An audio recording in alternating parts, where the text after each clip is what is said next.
नमस्कार, मी स्नेहा हिरोजी. आजच्या बातमीपत्रात आपले सहर्ष स्वागत.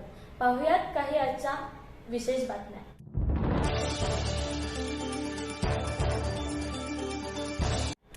गुरुवर्य विगो साठे मराठी प्रबोधिनीतर्फे शिक्षक कार्यशाळेचे आयोजन. गुरुवर्य विगो साठे मराठी प्रबोधिनी व राज्य मराठी विकास संस्था मुंबई यांच्या संयुक्त विद्यमानाने बेळगाव परिसरातील शिक्षकांसाठी कार्यशाळेचे आयोजन करण्यात आले होते. नाटक व कथाकथन या माध्यमांचा मराठी अध्यापनात कशा प्रकारे वापर करावा हा या कार्यशाळेचा उद्देश होता. या कार्यशाळेसाठी प्रमुख मार्गदर्शक म्हणून आरपीडी महाविद्यालयाचे मराठी विभाग प्रमुख प्राध्यापक परसू गावडे व नाट्य दिग्दर्शक शिवराज चव्हाण उपस्थित होते. प्रास्ताविक श्री इंद्रजित मोरे यांनी केले. मान्यवरांच्या हस्ते गुरुवर्य विगो साठे यांच्या प्रतिमेला पुष्पहार अर्पण करून कार्यशाळेचे उद्घाटन करण्यात आले. यावेळी प्रबोधिनीचे सचिव श्री सुभाष ओळकर, श्री प्रतापसिंह चव्हाण, नीला आपटे, गजानन सावंत, नारायण उडकेकर उपस्थित होते. श्री सुभाष ओळकर यांनी मान्यवर पाहुण्यांचे स्वागत केले. यानंतर पहिल्या सत्रामध्ये प्राध्यापक परसू गावडे यांनी नाट्यकरणाचा उपयोग अध्यापनामध्ये कसा करावा व नाटक या माध्यमाचा सर्व विषयांशी संबंध कसा जोडावा याविषयी मार्गदर्शन केले. एखादं पुस्तक वाचून काढलं की माणूस वाचून काढल्यासारखं वाटतं. एखादं पुस्तक वाचून काढलं की माणूस वाचून काढल्यासारखं वाटतं.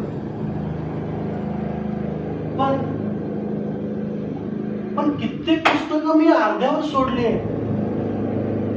पण कित्येक पुस्तकं मी अर्ध्यावर सोडून दिले. तसंच माणसांचं झालंय माझ्याकडून.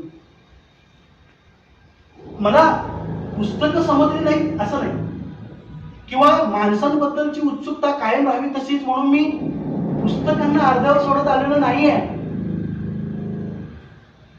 पण जिसे अंजाम तक लाना हो नामुमकिन, पण जिसे अंजाम तक लाना हो नामुमकिन उसे एक खूबसूरत मोड़ देकर छोड़ना अच्छा.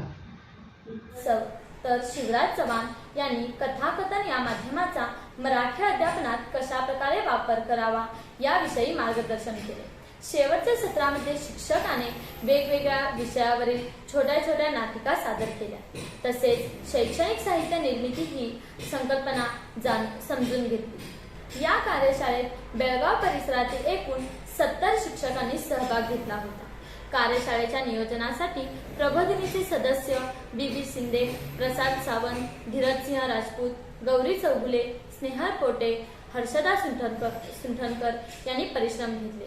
सूत्रसंचालन इंद्रजित मोरे यांनी केले. आभार गजानन सावंत यांनी मानले. सीए परीक्षा उत्तीर्ण माजी विद्यार्थ्यांचा मराठी विद्यानिकेतनमध्ये सत्कार सोहळा संपन्न झाला.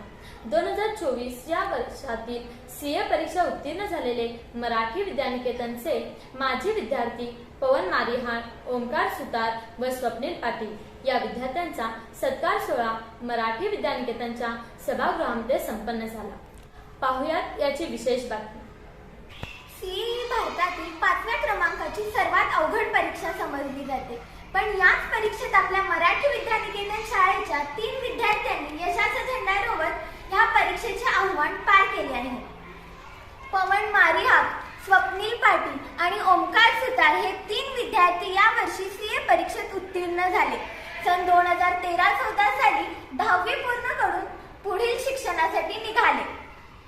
खडतर परिश्रम, जिद्द आणि प्रयत्न याच्या जोरावर त्यांनी हे यश संपादन केले आहे.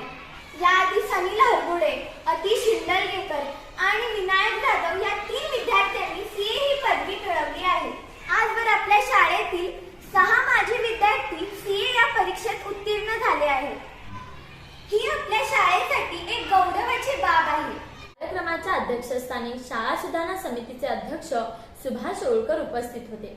व्यासपीठावर शाळेचे माजी विद्यार्थी व प्रमुख पाहुणे IRS आकाश चौगुले, मुख्याध्यापक NC उडकेकर, गजानन सावंत उपस्थित होते. सुरुवातीला संगीत विभागातर्फे स्वागत गीत सादर करण्यात आले. कार्यक्रमाचे प्रास्ताविक व स्वागत NC उडकेकर यांनी केले. यानंतर यावर्षी सीए परीक्षेत उत्तीर्ण झालेले मराठी विद्यानिकेतनचे माजी विद्यार्थी पवन मारिहाळ, ओमकार सुतार, स्वप्नील पाटील व त्यांच्या पालकांचा सन्मान चिन्ह व पुष्पगुच्छ देऊन सत्कार करण्यात आला. आम्ही प्रकाश विजे रुजवीत चाललो, वाटा नव्या युगाच्या रुळवीत चाललो, रुळवीत चाललो. आम्ही प्रकाश विजे रुजवीत चाललो. यानंतर या विद्यार्थ्यांनी आपले मनोगत व्यक्त केले. अभ्यासातील सातत्य, परीक्षा पास होण्याची जिद्द व खडतर परिश्रम या जोरावर त्यांनी हे यश संपादन केले असे मनोगतात त्यांनी सांगितले. श्री आकाश चौगुले यांनी उपस्थित विद्यार्थ्यांना मार्गदर्शन केले व व्यवसायाच्या विविध क्षेत्रात असलेल्या संधींचा शोध घेऊन त्यानुसार शिक्षण पूर्ण करावे असा मौलिक सल्ला दिला. श्री सुभाष ओळकर यांनी अध्यक्ष मनोगतामध्ये विद्यार्थ्यांचे अभिनंदन करत अशा विद्यार्थ्यांच्यामुळे शाळेच्या गौरवात भर पडते असे गौरवोद्गार काढले. कार्यक्रमाला सर्व सत्कार मूर्तींचे पालक, CA Vinayak Jadhav, CA Mallikarjun sir, सर्व शिक्षक व विद्यार्थी उपस्थित होते. सूत्रसंचालन सविता पवार यांनी केले व आभार गजानन सावंत यांनी मानले. मराठी विद्यानिकेतनमध्ये डेंग्यू प्रतिबंधक लसीकरण कार्यक्रमाचे आयोजन. मराठी विद्यानिकेतन बेळगाव येथे डेंग्यू या आजारापासून विद्यार्थ्यांचे संरक्षण व्हावे यासाठी डेंग्यू प्रतिबंधक लसीचे डोस विद्यार्थ्यांना देण्यात आले. शाळेचे पालक व शाळा सुधारणा समितीच्या सदस्य डॉक्टर वंदना गुरव यांनी या कार्यक्रमाचे आयोजन केले होते.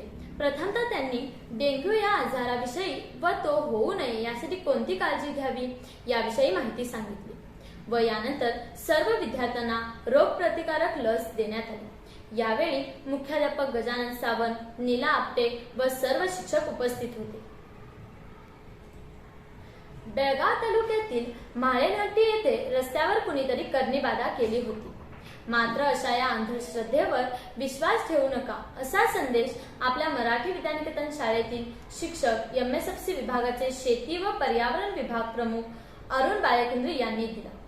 अमावस्ये दिवशी वाटेवर अंधश्रद्धेतून करण्यात आलेली करणी स्वतः हाताने नष्ट केली व सर्वांना अंधश्रद्धेबाबत जागृत केले. अंधश्रद्धेची भीती बाळगू नये असाच संदेश दिला. याबाबतचा व्हिडिओ सोशल मीडियावर व्हायरल झाला.